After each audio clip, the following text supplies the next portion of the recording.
Welcome to my story voice, जहाँ मैं कहानियाँ सुनाती हूँ। दोस्तों, आज की कहानी है मैं माँ जैसे दिखने लगी हूँ। यह कहानी विभा और उसके जैसे न जाने कितनी औरतों की जिंदगी से जुड़ी है। आज विभा का 45वां जन्मदिन था। बच्चों ने सुबह सुबह बधाई के साथ साथ सख्त हिदायत भी दी थी। माँ, आज हम आपको कोई काम नहीं करने देंगे। आपका नाश्ता, लंच सब हम बनाएंगे, वो भी आपकी पसंद का। रोज आप हमारे लिए इतना कुछ करती हो, आज हमारी बारी है। आप बस अपने कमरे में जाकर अच्छे से तैयार होना और फिर दिन भर आराम करना। बच्चों की बात मान विभा अपने कमरे में आ गई। आज उसके पास खुला समय था ठीक से तैयार होने का। शीशे के सामने बैठ खुद को निहारने लगी। पूरे 45 की हो गई थी आज।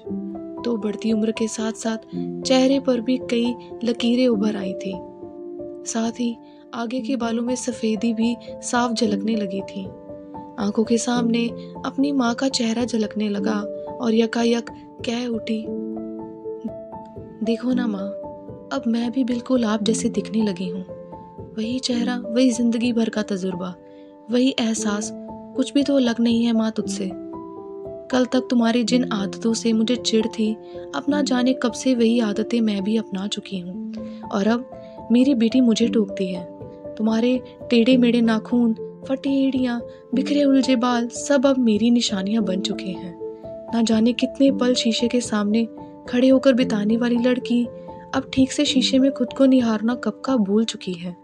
अब मैं मॉडर्न कपड़े ना पहनकर बस सलवार कमीज पहनती हूँ, जिसमें मुझे आराम मिलता है। और मेरी बेटी बिल्कुल वैसे ही बोलती है जैसे कभी मैं आपको बोला करती थी कि आपको बिल्कुल भी ड्रेसिंग सेंस नहीं है। ऊंची एड़ी की सैंडल पहनना कब का छोड़ चुकी हूँ। मेकअप के नाम पर सिर्फ बिंदी लिपस्टिक लगा लिया करती हूँ। अब गीले बालों को सुखाने की चिंता नहीं होती, बल्कि परिवार को समय पर खाना देना ज्यादा जरूरी लगता है।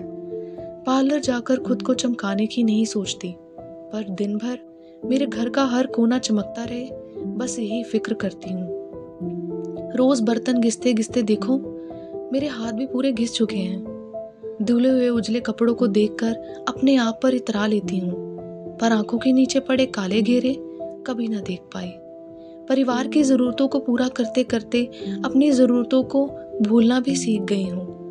पति अपना मन लगाकर काम कर सके, बस इसलिए परिवार की न जाने कितनी जिम्मेदारियों के बोझ तले खुद दबी जा रही हूँ। सच बताऊं, वो मस्त मौजी सी तुम्हारी बेटी अब न जाने कहीं खो गई है और सामने खड़ी है यह 45 साल की एक औरत जो बिल्कुल तुम्हारे जैसी दिखती है।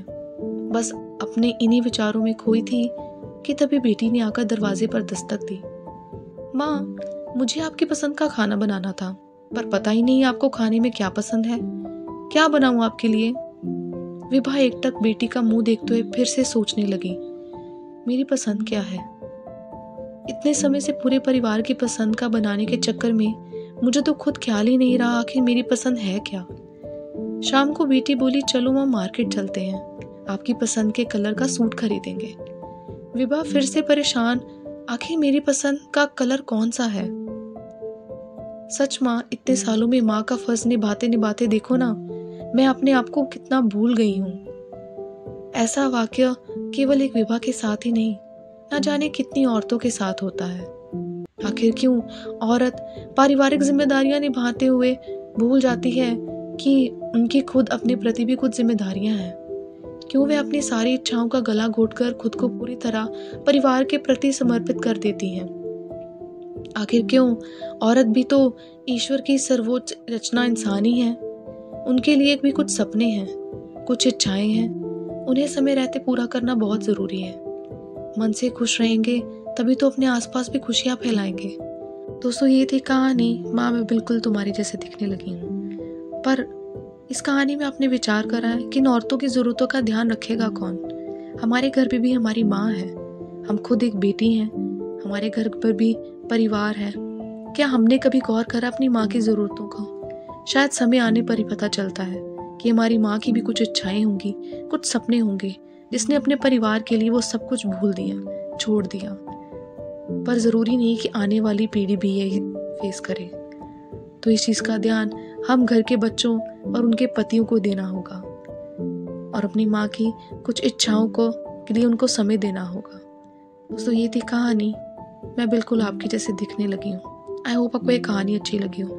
कहानी अच्छी लगी तो इस कहानी को ज़रूर लाइक करें, दूसरों के साथ ज़रूर शेयर करें, ताकि वो भी इस कहानी को कुछ सीख सके, समझ सकें और इस चीज़ पर विचार कर सकें कि उनकी माँ के भी कुछ सपने होंगे।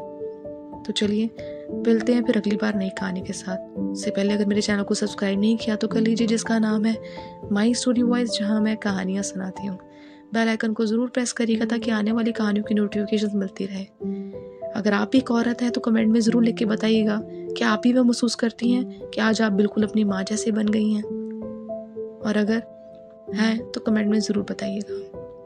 तो चलिए फिर मिलते हैं अगली बार नई कहानी के साथ, नए विचार के साथ ऑन माई स्टोरी वॉइस, जहाँ मैं कहानियाँ सुनाती हूँ। Thanks for watching and listening my story voice. आप मेरी कहानियों को बहुत पसंद कर रहे हैं, उसके लिए शुक्रिया। बाकी का लिंक डिस्क्रिप्शन में दे रखा है। Thanks for watching and listening.